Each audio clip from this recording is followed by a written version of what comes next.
ईश्वर आराधना में सबको स्वागत है और शुभकामना। हम आज के लिए आह्वान वचन हम लोग सुनेंगे जो हमें मिलता है भजन संहिता 29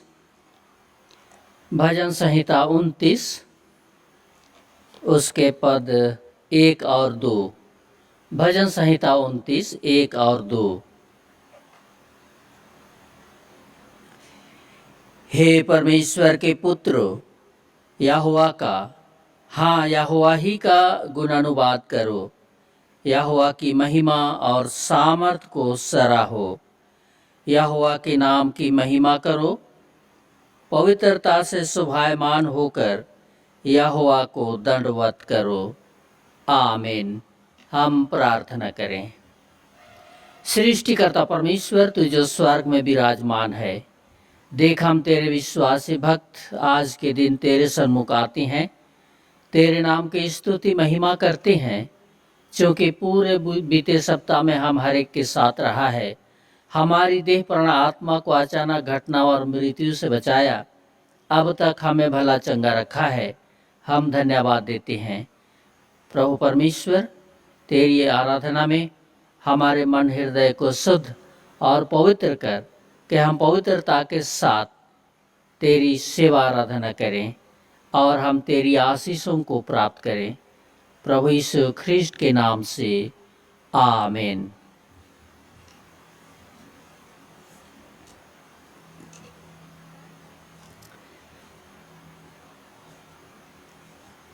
हम ईश्वर आराधना आरंभ करते हुए गाएंगे साक्षीवाणी गीत नंबर नई छपाई 142। साक्षीवाणी 142 142। स्वर्ग प्रभा हम पस आ, स्वर्गीय कुशल चायन, उतर आ इस धरती माही कि जहाँ हम चले कहीं, देखें तेरा सायन, देखे तेरा सायन।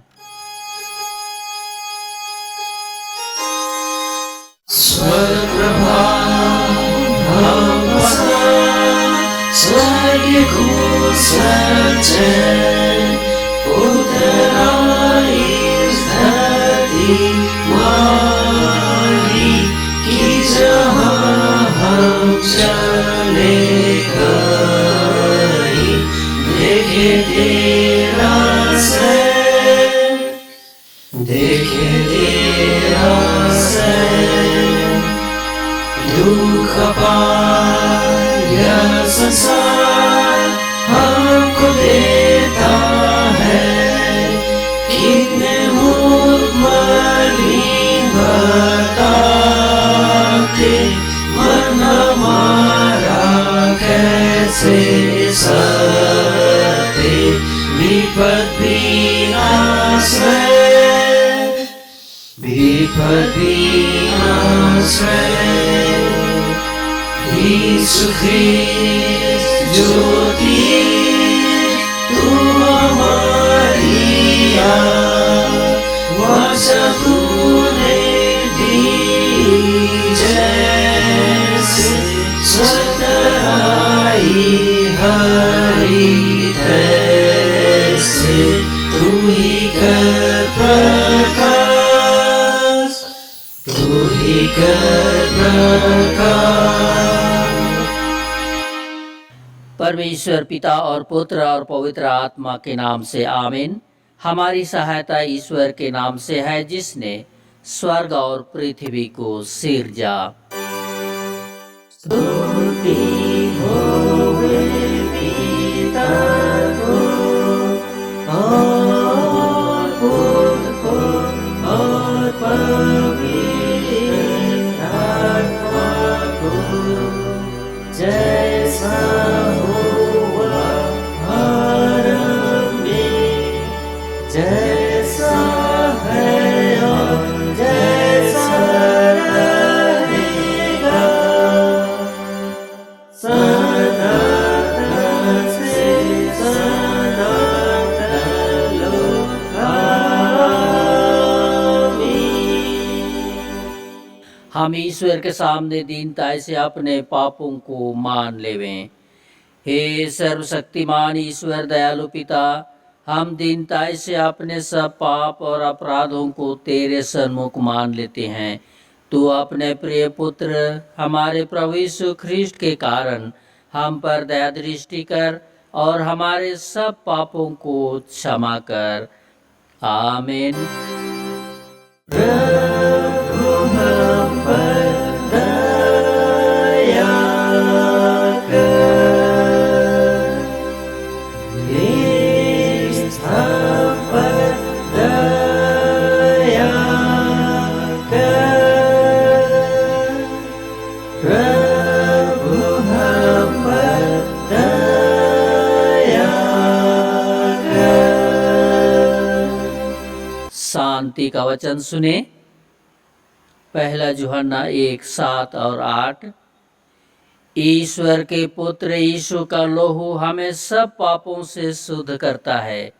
यदि हम कहें कि हम में कुछ पाप नहीं, तो अपने आप को धोखा देते हैं और सच्चाई हम में नहीं है। आमीन।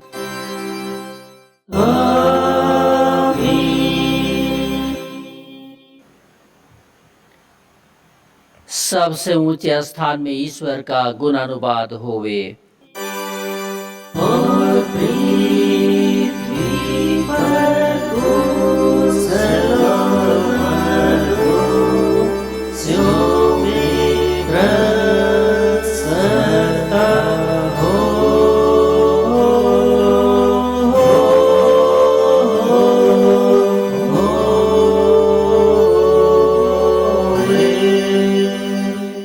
प्रभु तुम्हारे संग होवे।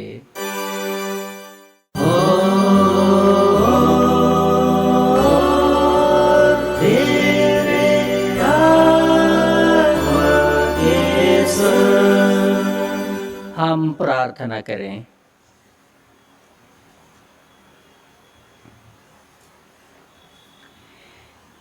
हे प्रिय प्रभु स्वर्गवासी पिता, हम तेरा धन्यवाद करते हैं कि तू अपनी कृपा से हमारा विनाश नहीं चाहता है, परंतु कि हम अपना मन तेरी ओर फिराएं और बच जाएं। हम तेरी विनती करते हैं, अपना पवित्र आत्मा हमको दे कि वह प्रतिदिन हमारे मनों में सच्चा पश्चाताप उत्पन्न करे, हमारे हृदयों में पाप क्षमा और अनंत जीवन की लालसा जन्मे, और तेरी अपार कृपा को विश्वास से ग्रहण करने और उसमें स्थिर रहने के लिए हमको सामर्थ्य दे। हर प्रकार की परीक्षा में हमको संभाल कि जिससे अनुग्रह के द्वारा अंत में परम सुखी हो जाएं, हमारे प्रभु यीशु ख्रीष्ट के कारण। आमीन।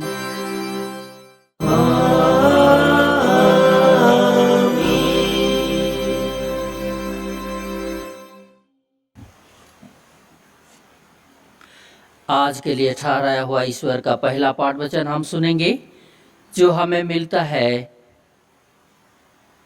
इब्रानियों के नाम पत्री अध्याय 12।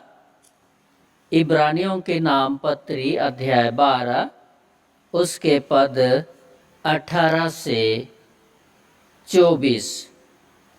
इब्रानियों 12 18 से 24 उसमें ऐसा लिखा है, तुम तो उस पहाड़ के पास जो छुआ जा सकता था और आग से प्रज्वलित था और काली घटा और अंधेरा और आंधी के पास और तुरही की ध्वनि और बोलने वाले के ऐसे शब्द के पास नहीं आए, जिसके सुनने वालों ने विनती की कि अब हमसे और बातें ना की जाएं, क्योंकि वे उस आज्ञा को ना सह सके। यदि कोई पशु भी पहाड़ को छुए तो उस पर पथराव किया जाए। और वह दर्शन ऐसा डरावना था कि मूसा ने कहा, मैं बहुत डरता हूँ और कांपता हूँ। पर तुम सियोन के पहाड़ के पास और जीवते परमेश्वर के नगर और स्वर्गीय यरूशलेम के पास लाखों स्वर्गदूतों और उन पहिलौठों की साधारण सभा और कलीसिया जिनके नाम स्वर्ग में लिखे हुए हैं, और सबके न्यायी परमेश्वर के पास, और सिद्ध किए गए धर्मियों की आत्माओं, और नए वाचा के मध्यस्थ यीशु और छिड़काव के उस लोहू के पास आए हो जो हाबिल के लोहू से उत्तम बातें कहता है। आमीन। तेरा धन्यवाद हुए हे ख्रिस्ट यीशु। हालेलुया। Hallelujah, hallelujah, hallelujah. अब हम समस्त ख्रिस्तानी कलीसिया के संग मिलके अपना महापवित्र विश्वास को एक साथ मान लेकर यूं कहें, मैं विश्वास करता हूँ परमेश्वर पिता पर, जो स्वर्ग और पृथ्वी का सर्वशक्तिमान सृजनहार है, और उसके इकलौते पुत्र अपने प्रभु यीशु ख्रिस्ट पर, जो पवित्र आत्मा से गर्भ में आया, कुंवारी मरियम से उत्पन्न हुआ, पांतुस पिलातुस की आज्ञा से दुख उठाया, क्रूस पर चढ़ाया गया, मर गया और गाड़ा गया, पाताल में उतरा, तीसरे दिन मृतकों में से जी उठा, स्वर्ग पर चढ़ गया, और परमेश्वर सर्वशक्तिमान पिता के दाहिने हाथ बैठा है, जहाँ से वह जीवितों और मृतकों का विचार करने को फिर आवेगा। मैं विश्वास करता हूँ पवित्र आत्मा पर, एक ही पवित्र ख्रिस्तानी कलीसिया, पवित्रों की संगत पर, पापों की क्षमा, देह के जी उठने और अनंत जीवन पर। आमीन।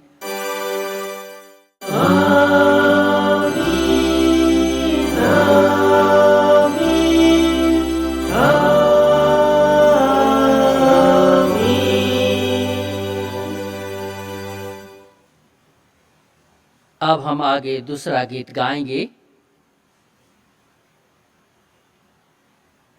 साक्षी बानी 162।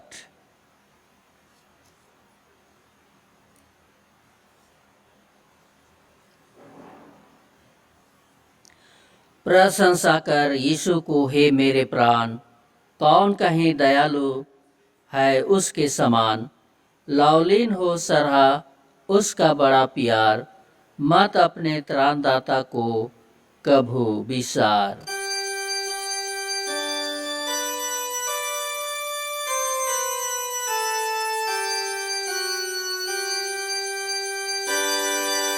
प्रशंसा कर यीशु को हे मेरे प्राण, कौन कहे दयालु है उसके समान, लौलीन हो सराहा उसका बड़ा प्यार,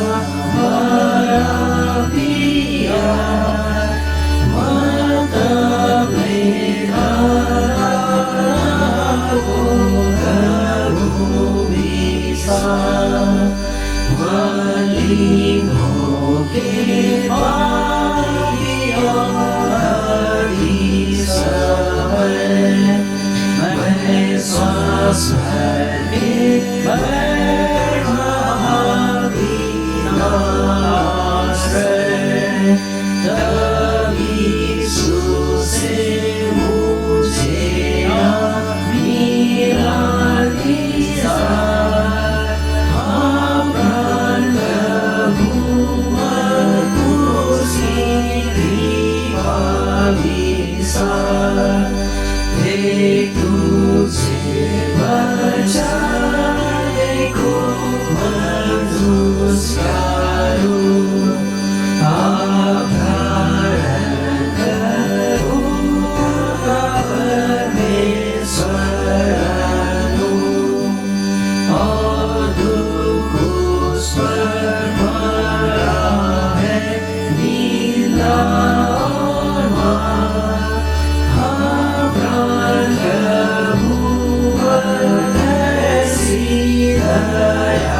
हमें पिता परमेश्वर और पुत्र यीशु ख्रिस्ट की ओर से अनुग्रह और शांति बहुत आयात से मिले।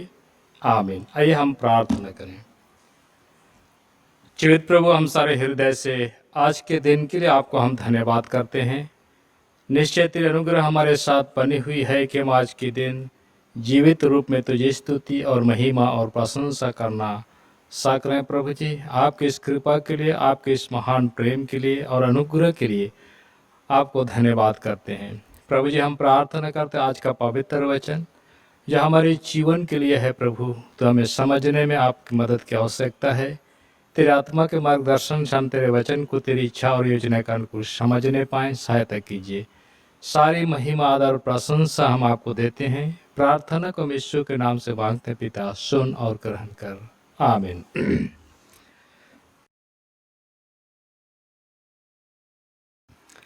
आज के दिन के लिए उपदेश का जो वचन ठहराया गया है, जो हमारी कलीसिया के लिए है, लूका रचित सुसमाचार उसका अध्याय 7 पद 11 से 17 तक हम सुने। लूका 7 उसका पद 11 से 17 तक। थोड़े दिन के बाद वह नाइन नाम के एक नगर को गया। उसके चेले और बड़ी भीड़ उसके साथ जा रही थी। जब वह नगर के फाटक के पास पहुंचा तो देखो, लोग एक मुर्दे को बाहर लिए जा रहे थे, जो अपनी माँ का इकलौता पुत्र था, और वह विधवा थी, और नगर के बहुत से लोग उसके साथ थे। उसे देखकर प्रभु को तरस आया और उससे कहा, मत रो। तब उसने पास आकर अर्थी को छुआ और उठाने वाले ठहर गए। तब उसने कहा, हे जवान, मैं तुझसे कहता हूँ, उठ। तब वह मुर्दा उठ बैठा और बोलने लगा। उसने उसे उसकी माँ को सौंप दिया। इससे सब पर भय छा गया और वे परमेश्वर की बड़ाई करके कहने लगे, हमारे बीच में एक बड़ा भविष्यद्वक्ता उठा है, और परमेश्वर ने अपने लोगों पर कृपा दृष्टि की है। और उसके विषय में यह बात सारे यहूदिया और आसपास के सारे देश में फैल गई, यहाँ तक। आमीन। ख्रिस्त यीशु में भाइयों और बहनों, आज का इस पवित्र वचन में हम एक व्यक्ति को पाते हैं जो मर गया था और यीशु ने उसको जीवित किया। और वो एक विधवा औरत का बेटा था और उसको प्रभु यीशु मसीह ने चंगा किया। प्रभु यीशु मसीह अपने शिष्यों को साथ लेकर के जब उस नगर में पहुंचे तो उन्होंने नगर के फाटक में उस अर्थी को देखा और उस व्यक्ति को हाथ छू करके चंगा किया, जीवित किया। मृत्यु सारे मनुष्य के जीवन को समाप्त कर देता है, परंतु परमेश्वर का वरदान हमारे जीवन को पुनर्जीवित करता है। बाइबल हमें बताती है सबोपदेशक 12:7 में, तब मिट्टी ज्यों की त्यों मिट्टी में मिल जाएगी और आत्मा परमेश्वर के पास जिसने उसे दिया है लौट जाएगी। और इसीलिए ऐसा ही इस जवान बेटे के साथ भी हुआ। उसका प्राण निकल गया और वो एक अर्थी के रूप में पाया गया, परंतु प्रभु यीशु मसीह के पवित्र वचन से वो व्यक्ति जीवित खड़ा हो जाता है और बोलने लगता है और अपने माँ के साथ चला जाता है। हम बाइबल के अनुसार दो मृत्यु को पाते हैं। मृत्यु दो प्रकार का है और दोनों का उद्गम स्थान आदम की वाटिका है। पहला है आत्मिक मृत्यु और दूसरा है शारीरिक मृत्यु। उत्पत्ति 2:17 में लिखता है, क्योंकि जिस दिन तू उसका फल खाएगा उसी दिन अवश्य मर जाएगा। ये परमेश्वर ने आदम को एक आदेश और आज्ञा दिया था। आदम की वाटिका में आदम ने फल खाया, परंतु शारीरिक रूप से वे मरे नहीं, परंतु आत्मिक रीति से मर गए। और इसीलिए शारीरिक रीति से नहीं मरे लेकिन आत्मिक रीति से मरे, लेकिन इस आत्मिक मृत्यु से बचा जा सकता है, परंतु शारीरिक मृत्यु से हम कभी भी नहीं बच सकते। और इसीलिए शारीरिक मृत्यु उत्पत्ति 3:21 में लिखता है, परमेश्वर ने आदम और हवा को चमड़े के वस्त्र पहनाने के लिए के उद्देश्य से पशुओं को मारा, और वहां पर मरने वाला पहला व्यक्ति इस पृथ्वी पर मानव रूप में हाबिल था, और जिसका जो आदम का पुत्र था, और उसकी हत्या उसके भाई के द्वारा से की गई थी। लिखता है उत्पत्ति 4:8 में, तब कायन ने अपने भाई हाबिल पर चढ़ करके उसे घात किया। और इसीलिए इस मृत्यु का कारण स्वाभाविकता परमेश्वर के प्रति हमारी अनाज्ञाकारिता है। हमारी आज्ञा के विरोध में, परमेश्वर के विरोध में जब हम काम करते हैं तो हमारी मृत्यु होता है। शारीरिक मृत्यु से हम बच नहीं सकते, परंतु आत्मिक मृत्यु से हम अपने जीवन को बचा सकते हैं। याकूब उसका 1:15 में लिखता है, अभिलाषा गर्भवती होकर के पाप को जानती है, और पाप जब बढ़ जाता है तो मृत्यु को उत्पन्न करता है। और इसीलिए अनाज्ञाकारिता मनुष्यों के जीवन में एक आत्मिक मृत्यु को लेकर आती है। रोमी 6:23 में भी इस बातों को कहा गया है, पाप की मजदूरी तो मृत्यु है, परंतु परमेश्वर का वरदान हमारे प्रभु यीशु मसीह में अनंत जीवन है। और इसीलिए मृत्यु हमारे पाप का सीधा परिणाम है। हमारे पाप करने के द्वारा से इस पृथ्वी पर मृत्यु आई, और इसीलिए आज हमें इस मृत्यु से बचने के लिए प्रभु यीशु मसीह की आवश्यकता है। इब्रानी 9:27 में लिखते हैं, मनुष्यों के लिए एक बार मरना और उसके बाद न्याय का होना नियुक्त है। और इसीलिए इफिसी पत्र में हम लोग पढ़ते हैं, उसने तुम्हें भी जिलाया जो अपने अपराधों और पाप के कारण मरे हुए थे, जिसमें पहले तुम इस संसार की रीति पर और आकाश के अधिकार के हाकिम अर्थात उस आत्मा के अनुसार चलते थे, जो अब भी आज्ञा न मानने वालों में कार्य करता है। इसमें हम भी उसके साथ पहले अपने शरीर की लालसाओं में दिन बिताते थे और मन की इच्छाएं पूरी करते थे, और अन्य लोगों के समान स्वभाव ही से क्रोध की संतान थे। परंतु परमेश्वर ने जो दया का धनी है, उसने उस बड़े प्रेम के कारण जिससे उसने हमसे प्रेम किया, जब हम अपराधों के कारण मरे हुए थे तो हमें मसीह के साथ जिलाया गया, और ये अनुग्रह से हम सबों का उद्धार हुआ है। और मसीह यीशु में उसके साथ उठाया, और स्वर्ग के स्थानों में उसके साथ हम सबों को बैठा दिया गया है, कि हम अपनी उस कृपा से जो मसीह यीशु में है, हम पर है, आने वाले समय में अपने अनुग्रह का असीम धन हम अपने जीवन में कमाएं। और इसीलिए स्वर्ग का राज के बारे में कहा जाता है, स्वर्ग का राज उस व्यापारी के समान है जिसने अपने सब कुछ बेच करके उस बहुमूल्य मोती को ले लिया और उसको खरीद लिया। आज मेरे और आपके जीवन के लिए ये महत्वपूर्ण बातें हैं। स्वर्ग का राज एक बहुमूल्य मोती की तरह है, जिसको हमें अपने सब कुछ सौंप करके, त्याग करके, बेच करके खरीद लेने की आवश्यकता है।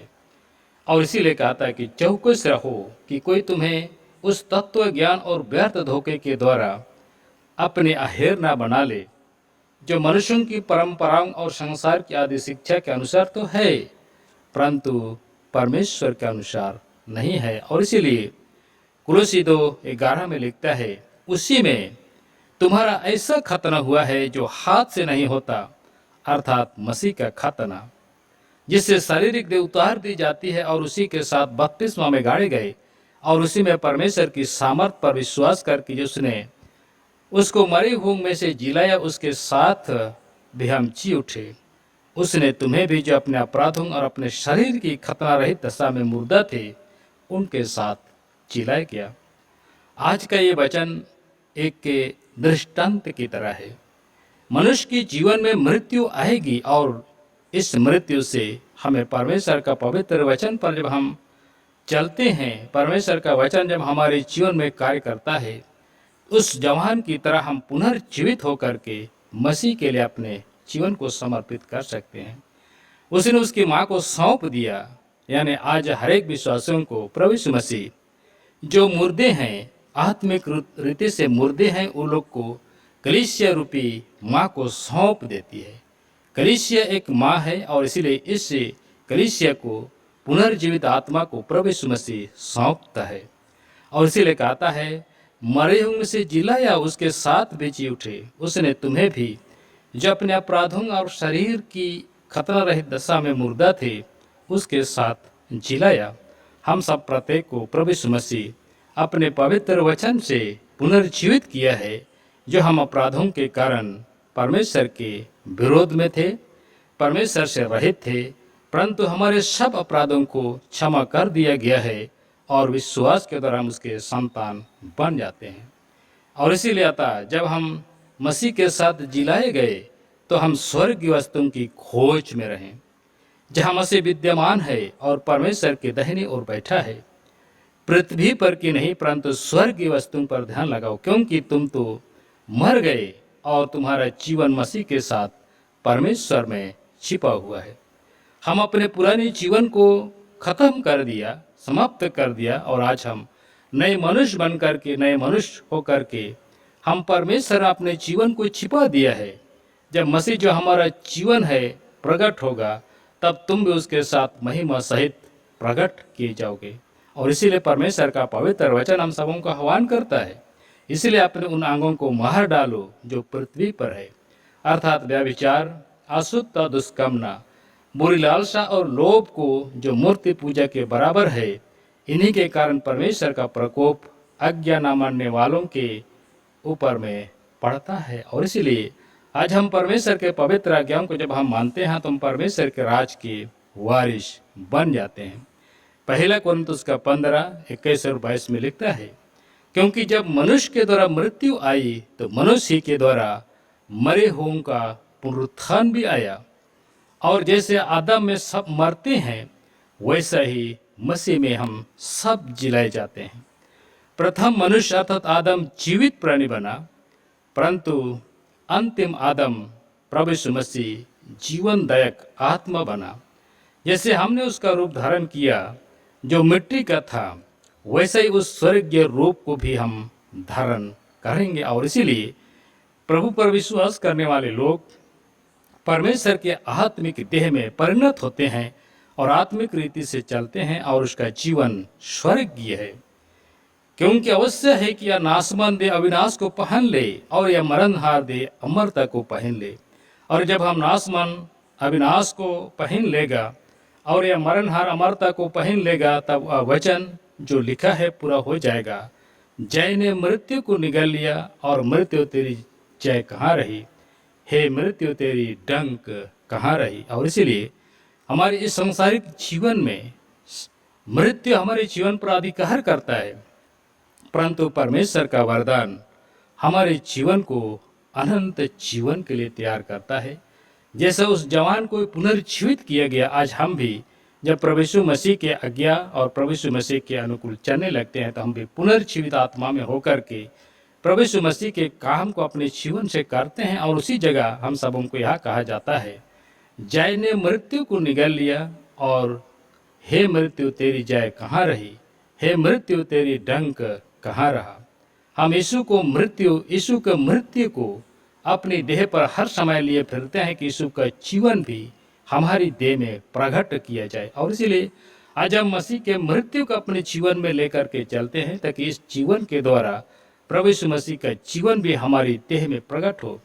क्योंकि हम जानते हैं कि हमारा पृथ्वी पर का डेरा सारी का घर गिराया जाएगा तो हमें परमेश्वर की ओर से स्वर्ग पर एक भवन मिलेगा जो हाथों से बना हुआ घर नहीं परंतु चिर स्थायी है। और इसीलिए हम सबों को आह्वान किया जाता है, जो कुछ तुम करते हो तन मन से करो, यह समझकर कि मनुष्यों के लिए नहीं परंतु प्रभु के लिए करते हो। और इसीलिए आज हमें प्रभु के लिए अपने जीवन को समर्पित करने की आवश्यकता है, ताकि हम उत्तम जीवन का भागीदार बन सकें, जिसके लिए हम सब प्रत्येक को प्रभु यीशु मसीह ने चुन लिया है।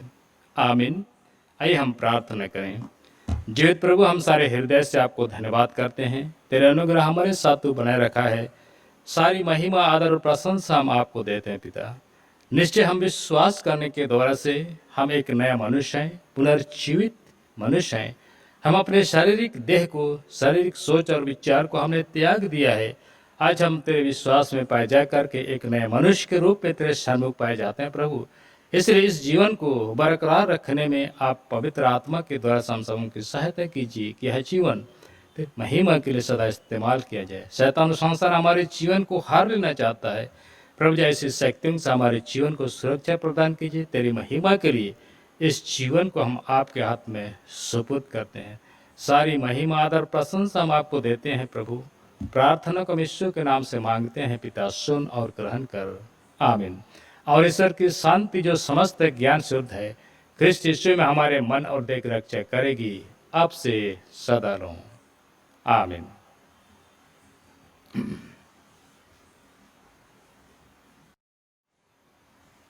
हम तीसरा गीत गाएंगे, साक्षी वाणी गीत नंबर 329।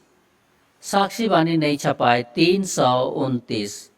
संसार का सबसे बड़ा वैद वह है हमारा यीशु, उनको जो पाप से हुए कैद के प्यार से बोलता यीशु।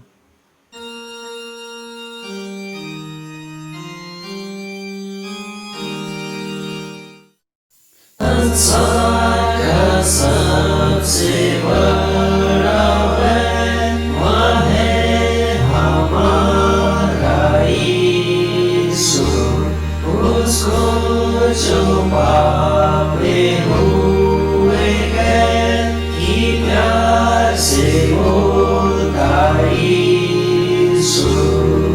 सब संसार में मीठा नाम, ईश्वर में मीठा नाम, सबसे प्रिय मीठा नाम यीशु, यीशु, यीशु।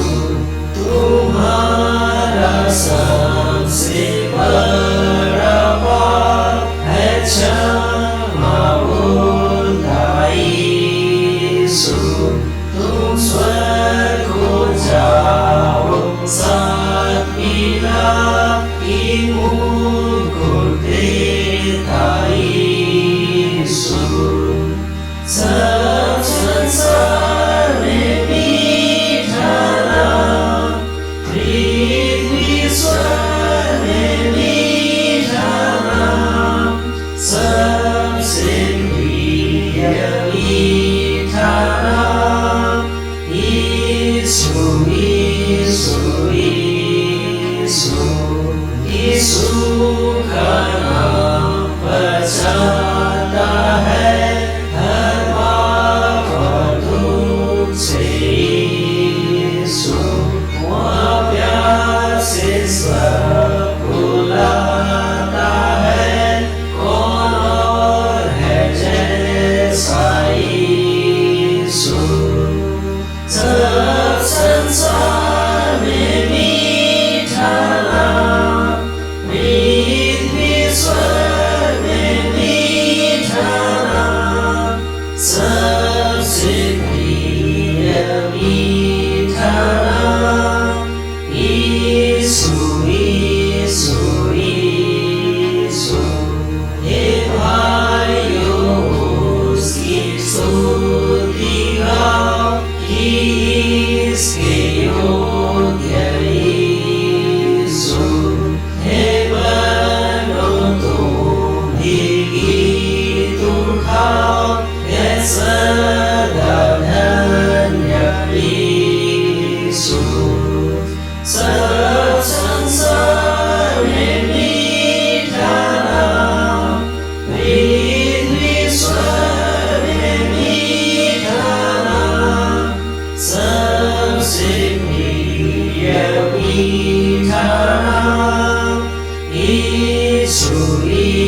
सोई सो। हम प्रार्थना करें।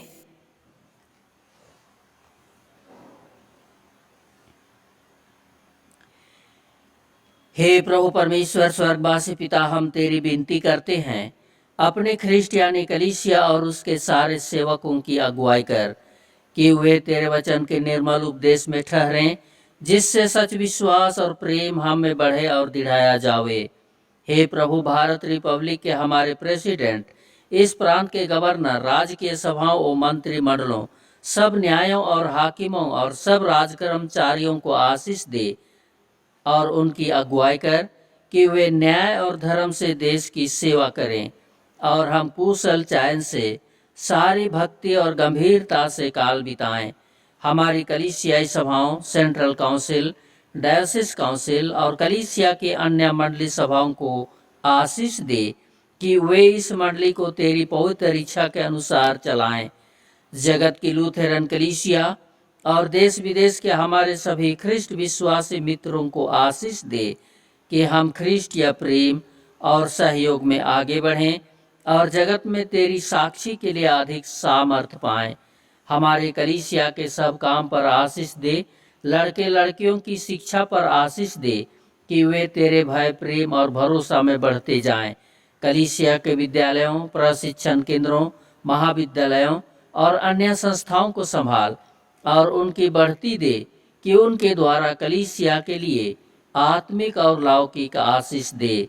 खेती बाड़ी और हर काम उद्यम को सफल कर, जिससे हर कोई सुविवेक से तेरे आगे चले और अपनी जीविका पाए। अपनी कृपा से उन सबों पर दया दृष्टि कर जो कंगालपन, रोग और नाना प्रकार की सकेती और दुख में है, उनको शांति दे। हम सभी प्रकार की दया आशीषों को याद करते हुए पूरी मंडली मिलकर तेरा धन्यवाद करते हैं और धन्यवाद स्वरूप इन दानों को तेरे हाथ में लाते हैं, जिसे हम तेरे हाथों समर्पित किया है। इस पर आशीष दे और इसके माध्यम से तो अपने जो बड़े बड़े सेवा के काम कलीसिया के माध्यम से लोगों के बीच में पूरा करता है, उन कामों में अधिक ऐसे सहयोग होने दे और हम हर एक देनेहारों को भी उसके माध्यम से आशीष के परिपूर्णता दे। हम बीमार में पड़े हुए हर एक लोगों को तेरे हाथ में लाते हैं। कितने बीमारी के कारण अपने घरों में और कितने अस्पतालों में हैं, सब पर अपने दया दृष्टि डाल। सब की सेवा और दवा पर आशीष दे और समय पर सबको भला चंगा उठा खड़ा कर और उनके द्वारा से तेरी महिमा और गवाही प्रकट हो। प्रभु परमेश्वर, इन दिनों कोरोना वायरस की बीमारी सारे दुनिया में फैल गया है। प्रभु, इस बीमारी को दूर करने की शक्ति तेरे हाथ में है। इसी विश्वास और भरोसा के साथ हम प्रार्थना करते हैं कि इस कोरोना वायरस की बीमारी को सदा के लिए अंत कर दे। तेरे बेटे यीशु ख्रिस्ट के क्रूस पर से बहाए हुए अनमोल लोहू की धारा से इस कोरोना वायरस की बीमारी को भस्म कर दे कि इस बीमारी का प्रभाव किसी व्यक्ति पर ना पड़े और इस बीमारी से सभी लोग भले चंगे रहें और इस बीमारी से भले चंगे रहकर सारे दुनिया के लोग चैन और शांति के साथ जीवन व्यतीत करें। हमारी कलीसिया के सब भाई बहनों की रक्षा कर जो दूसरे देशों में चले गए हैं, कि वे सब जोखिम और परीक्षाओं में विश्वासी ठहरें। हम उनके लिए भी तेरी विनती करते हैं। जो मंडली से निकाले गए व उलट हुए हैं, उन पर दया कर कि वे सच्चे पश्चाताप से तेरी ओर फिरें। सब मनुष्यों का त्राणी ठहर और उन पर जो अंधियारे में बैठे हैं मुक्ति का उजियाला प्रकाश कर। हमको अपश्चातापी मृत्यु से बचा और अंत में अपने प्रिय पुत्र हमारे प्रभु यीशु ख्रिस्ट के द्वारा स्वर्ग राज में ग्रहण कर। हे हमारे पिता, तू जो स्वर्ग में है, तेरा नाम पवित्र किया जाए, तेरा राज आए, तेरी इच्छा जैसे स्वर्ग में वैसे ही पृथ्वी पर भी हो।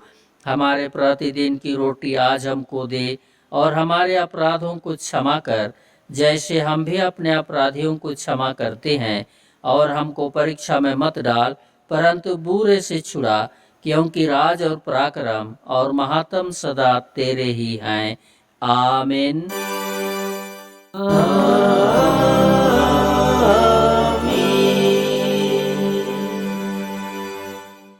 सर्वशक्तिमान त्रिएक ईश्वर का आशीर्वाद मंडली विश्वास और दीनहीन मन से ग्रहण करे। परमेश्वर तुझे आशीष देवे और तुम्हारी रक्षा करे। परमेश्वर अपना मुंह तुझ पर प्रकाश करे और तुझ पर अनुग्रह करे। परमेश्वर अपना मुंह तुझ पर प्रकाश करे और तुझे कुशल देवे। आमीन।